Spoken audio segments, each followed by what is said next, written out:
Indian രാഷ്ട്രീയത്തിലെ മതേതര ജനാധിപത്യ മുഖം മെഹുവ മൊയ്ത്ര ജർമ്മനിയിൽ വെച്ച് വിവാഹിതയായെന്ന വാർത്ത പുറത്തു വന്നിരിക്കുകയാണ്. BJD നേതാവും മുൻ MPയുമായ പിനാകി മിശ്രയാണ് വരൻ. ഇന്ത്യൻ രാഷ്ട്രീയത്തെ ഞെട്ടിച്ച രണ്ടാം വിവാഹത്തിനാണ് ജർമ്മനി സാക്ഷ്യം വഹിക്കുന്നത്. രണ്ടും ബംഗാളികളുടേതായിരുന്നു എന്നതാണ് രാഷ്ട്രീയ കൗതുകം. പാർലമെന്റിനകത്തും പുറത്തും നിലപാടുകൾ കൊണ്ട് നരേന്ദ്രമോദി സർക്കാരിനെയും അതിനെ നിയന്ത്രിക്കുന്ന സംഘപരിവാർ ശക്തികളെയും വിറകൊള്ളിച്ച വ്യക്തിത്വമാണ് മെഹുവയുടേത്. ബ്രിട്ടീഷ് സാമ്രാജ്യത്തെ വിറപ്പിച്ച നേതാജിയാണ് ജർമ്മനിയിൽ വെച്ച് രഹസ്യ വിവാഹിതനായ മറ്റൊരു ബംഗാളി.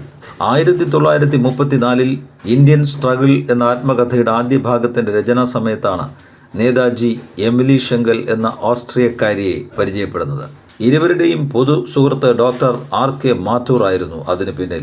പുസ്തകരചനയിൽ തന്നെ സഹായിക്കാൻ ഷോർട്ട് ഹാൻഡും ഇംഗ്ലീഷ് ഭാഷാ പരിജ്ഞാനവും ഉണ്ടായിരുന്ന എമിലിയെ നേതാജി നിയമിച്ചു.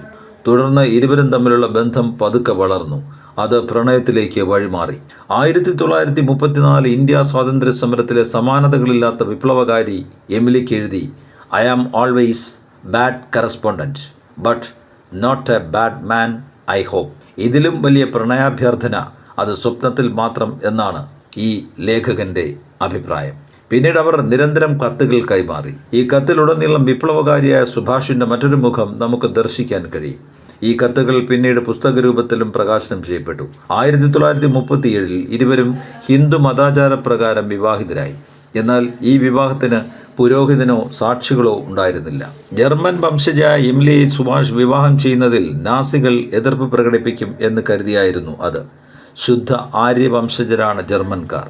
ബർലോകം ഭരിക്കേണ്ടവരാണെന്ന മിഥ്യാധാരണ ഓരോ നാസികൾക്കും ഉണ്ടായിരുന്നു. ഇക്കാരണത്താൽ ജർമ്മനിയിൽ വെച്ച് നടന്ന വിവാഹ ചടങ്ങിൽ നേതാജിയുടെ ഏറ്റവും അടുത്ത സുഹൃത്തുക്കൾ മാത്രമേ സംബന്ധിച്ചുള്ളൂ.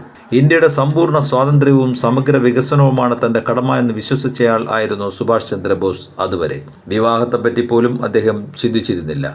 എന്നാൽ എമിലിയുമായുള്ള വിശുദ്ധ പ്രണയത്തിൽ മുങ്ങിത്താഴുകയായിരുന്നു പിന്നീട് സുഭാഷ്. 1943 ഫെബ്രുവരി 8 ജർമ്മനിയിൽ നിന്നും ഏഷ്യൻ യുദ്ധമുഖത്തേക്കുള്ള യാത്രയ്ക്ക് തൊട്ടു മുൻപ് നേതാജി ജ്യേഷ്ഠൻ ശരത്ചന്ദ്ര ബോസിന് എഴുതിയ കത്തിലൂടെ ആ വിവാഹം പുറം ലോകമറിഞ്ഞു. ആ കത്തിൽ നേതാജി എഴുതി, "ഞാൻ വീണ്ടും അപകടത്തിൻ്റെ പാതയിലേക്ക് ഇറങ്ങുകയാണ്. പക്ഷേ ഇത്തവണ വീടിൻ്റെ ദിശയിലേക്കാണ് യാത്ര. ഈ പാതയുടെ അവസാനം കാണുമോ എന്ന് എനിക്കിപ്പോൾ അറിയില്ല.